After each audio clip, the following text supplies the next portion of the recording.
I had said that I wanted to open a redback mail-away figure. Well, I got one today. This is the redback mail-away AVAC. And as you can see, this figure is broken. The T-hook for his legs and the rubber band, it's broken. Somehow it broke in two places. The hook is broken off, and the bar is broken in two, and the pieces are inside the legs. So here's actually the piece of the hook right here. So I'm gonna open this guy, and I'm gonna fix him and get him set up to look good as new. What I have here to fix him with is a vintage T-hook. This is out of another figure that was either broken or something. You know, this is in great shape. It's all shiny. It looks new. No problems with it. So this is what I'll be putting into AVAC. Hopefully he doesn't need an O-ring because I don't have any right now. I am waiting on some O-rings to come in from a buddy that's sending me a package for 82s, 83 and up, and some other goodies that I'll be needing. Let us begin. So there's a big sticker on the package, warning, choking hazard, small parts not for children under 3 years of age, ages 5 and up, not for children under 3, and then right below that it says ages 5 and up. So I might end up choking on part of this, I guess. So here's the part you all love to see, and I've loved to see in the past as well. We're going to cut right here. Not all the way, because I do want to keep the bag intact. Pull the file card, and we'll read this here in a second. The file card is not perfect. It looks like the breakage is probably the result of some rough handling with the figure. Piloting a Firebat is somewhat akin to strapping yourself into a cannonball. The cockpit is cramped by any standard and utterly lacking in any of the kindest amenities. No engine status display, no weather instruments, no navigation aids, and no ejection seat. Just the basic flight panel, throttle, pedals, and stick. But after the initial high G's of vertical takeoff, the Firebat levels out to being the fastest, most responsive single-seat fighter in the Cobra arsenal. AVAC pilots are drawn from the Air Viper pool. They must be capable of complex mental calculations, make up for lack of onboard computers, and absolutely fearless to cope with the Firebat's basic unforgiving nature. The aircraft is not what you would call user-friendly. Surprisingly, there is no lack of recruits for the program. All the best fighter jocks want to ride on the pocket rocket. Now I'll start removing the figure pieces and the accessory pack, which is a parachute pack.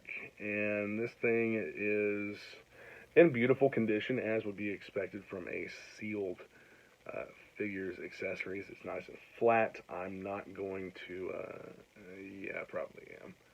Yeah, it's still pliable. I don't really see anything happening to these. These are just a soft plastic, hard rubber. But yeah, this is the parachute pack for him. That'll go in the package with him. The waist looks great. Nothing wrong with it. Honestly, the only problem that I expect to see with any of these parts is where they've been loose inside the bag, banging around against each other. I was expecting to see maybe some paint wear or something of the such. On the right hand side of the waist, there does appear to be a mark, but I can't tell if that's something from the factory or if it's damaged paint. But the waist is good, no broken crotch. Let's hope I don't break it while installing the new T-hook. And here we have a crispy, fresh torso and arms. The head looks fantastic. No paint wear on the head at all.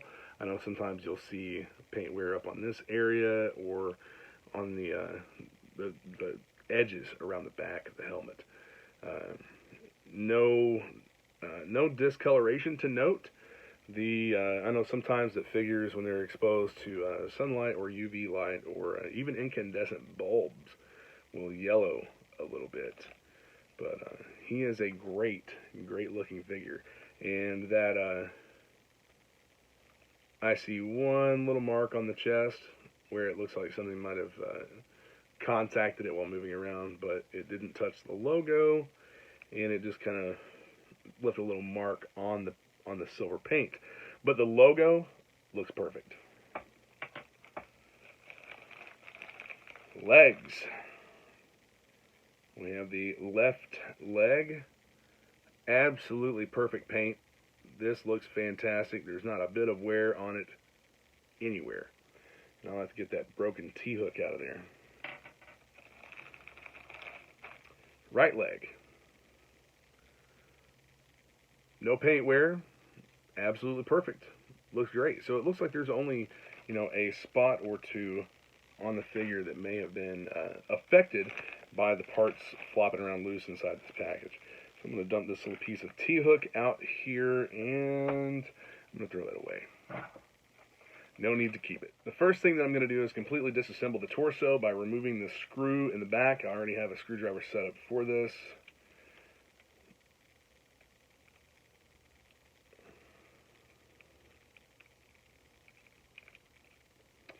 The screw is completely backed out. I'm going to lay this over here separated on my desk so that I'm sure to put the same screw back into the torso. I'm going to pop it open, get the head out. And the O-ring, I will check this here in a second. Lay the torso pieces down, the arms, so that we don't have anything get lost. Nothing getting lost, nothing banging around. The O-ring appears to be in good shape. It doesn't seem to be dry rotted. It's still stretchy. It's still pliable. He may end up getting a new O-ring anyway, whenever I get some new ones in. So I'm going to put that down over here with the torso, and we will disassemble the legs to remove those broken pieces of T-hook. Okay. Screw completely out. All I want to do is pull this out enough. I don't want to completely separate it. I just want to get this piece of metal out of here. There we go. There is the broken piece of T-hook, and since I have this leg open now, I'm going to go ahead and insert. Let's see. I want to put it in exactly as it was. Okay, so hook to the back.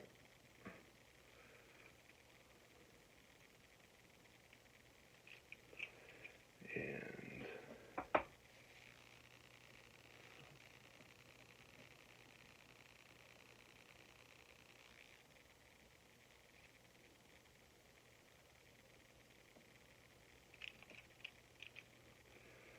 I'll get that screw back in the leg.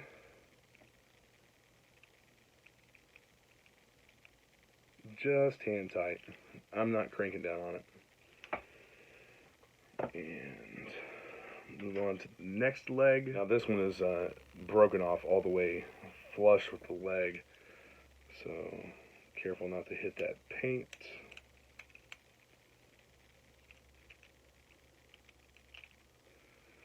Screw is out. Now how am I going to do this? I'm going to use a little tiny flat blade screwdriver to just kind of, oh, might not have to. Well, I'll do it anyway, just to have something to move a little bit easier there. And there is that broken T-hook piece. I'll show you with my big fat hands. Right there. And I was afraid that this little post down here had broken, as some of them do when you're taking them apart. I'm not going to remove that half of the leg from the lower. So I'm just going to put it back together like this, kind of a scissor motion, and get my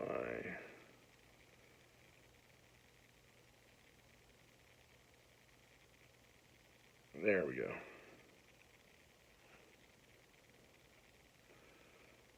Screw is going back in.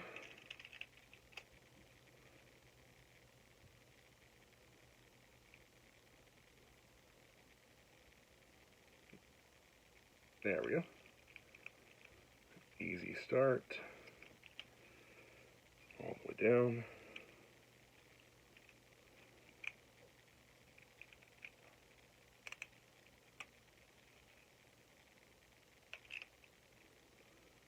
And there we have it, folks.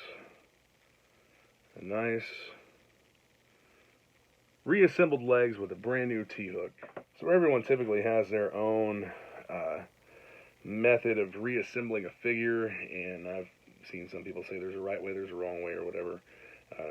I've never broken a crotch when reassembling a figure, so that's indicative of one of two things. Either I have not worked on enough figures over the years to experience a broken crotch, or I've just been really lucky. Let's hope this is not the first one that breaks on me. Got it through right here.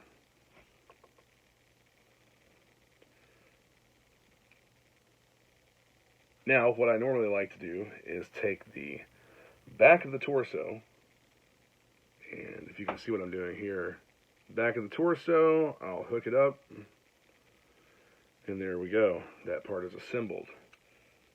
Now, it just popped out, but you get the idea. I'm trying not to rub on paint.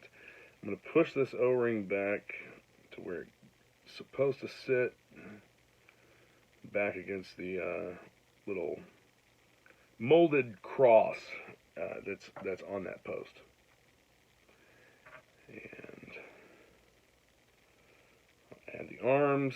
This may take me a second or a couple of tries, since I'm actually just doing it in my hand and not doing it on a table. But I'll take the front half of the torso and get that assembled. And here we go. Here is the headless figure with no screw in his back. And I'll just take the head, pop it right down in there. And now we have a completed AVAC. I just got to put the screw in the back.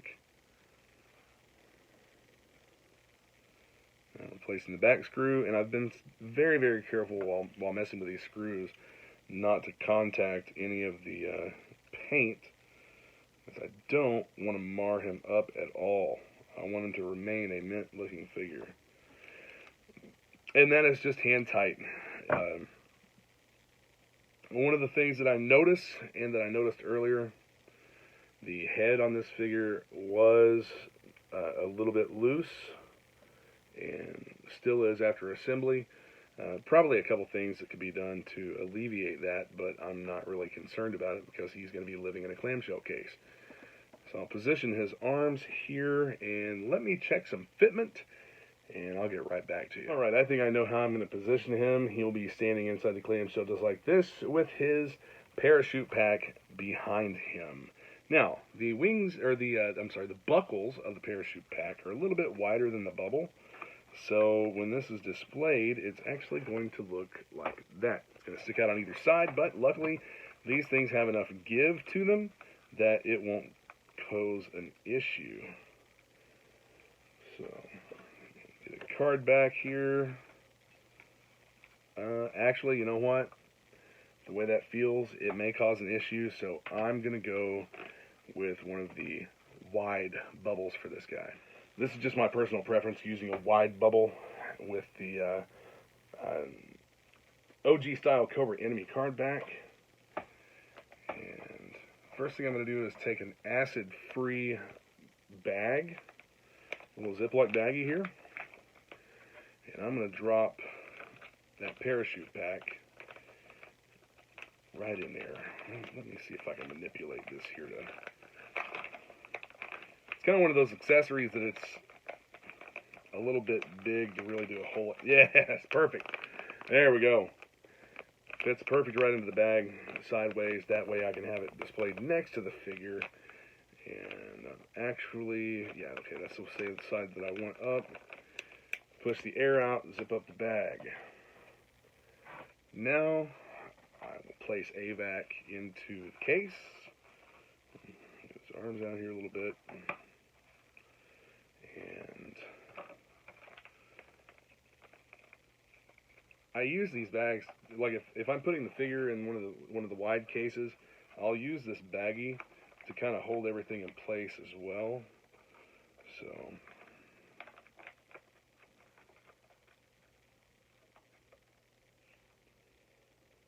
next goes on the card back. And then I am going to keep this right inside the case.